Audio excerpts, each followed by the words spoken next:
Warangal declaration అంటూ చెప్పటం తప్పితే కాంగ్రెస్ రైతులకు చేస్తుందేమీ లేదన్నారు ఎంపీ కొండా విశ్వేశ్వరరెడ్డి.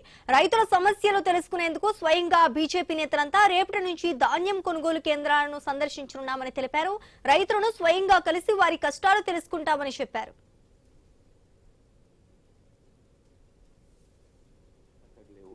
కొనుగోలు సక్కగలేవు.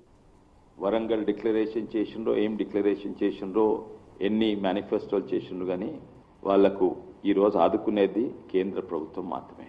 మా వికారాబాద్ జిల్లాల కుల్కచర్ల మండల మేము అక్కడ కుప్పలు కుప్పలు వరి వండిస్తుండ్రు.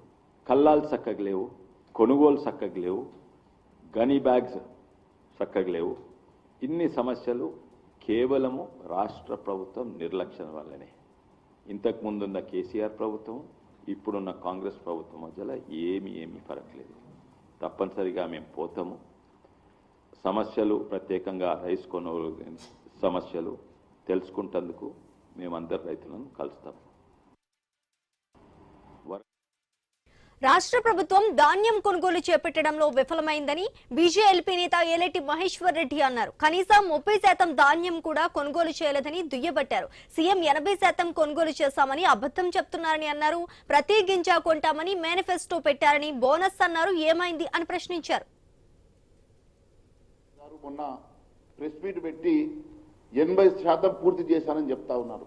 ఏ లెక్కల ప్రకారం మీరు 80% కొనుగోలు పూర్తి చేశారో మీరు సమాధానం చెప్పాలని అడుగుతా ఉన్నాను.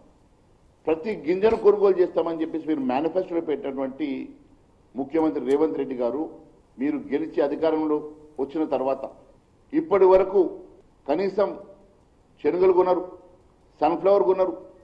మరి ఏ రకమైనటువంటి పంటను ఈరోజు కొనుగోలు చేస్తలేరు.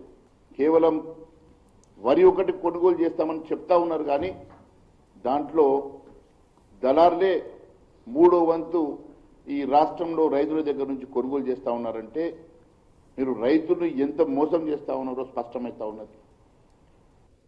రైతు పండించినటువంటి పంట